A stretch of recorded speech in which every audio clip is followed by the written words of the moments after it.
আল্লাহ মহান এবং উত্তম রক্ষাকারী। ভূমিকম্পটি যে হলো তখন মোটামুটি সবাই খুব আতঙ্কিত ছিল এবং আমি হচ্ছে 13 তলায় ছিলাম এবং বাসার বাইরে ছিলাম, সবথেকে বড় কথা।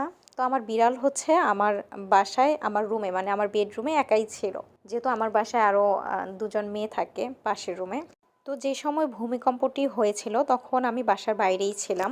এর মধ্যে যখন আমি আবার বাসায় ফিরে আসি তখন 2টো থেকে 3টা বাজবে। তো বাসায় এসে শুনি পাশের রুমের মেয়েদের কাছে যে আমার বিড়াল খুব চিল্লাচিল্লি করতেছিল, কান্না করতেছিল। নর্মালি ও এত শান্ত এবং এত ভদ্র, ওর পুরা আচরণ বদলে গিয়েছিল। সে সবাইকে কামড় দিচ্ছিল, এই ঘর থেকে সেই ঘর ছুটোছুটি করতেছিল, মানে যা তা একটা অবস্থা। তো যে সময় ভূমিকম্প হয়েছিল তখন তো আসলে নিজের কথাই সবার আগে আসে। এরপরেও যদি আমি বলি, আমার কিন্তু বিড়ালের কথা তার থেকেও বেশি মাথায় এসেছে, যে ও একা বাসায় আছে, জানি না ও কি করতেছে। তো এই হচ্ছে অবস্থা। সবাই ভালো থাকেন।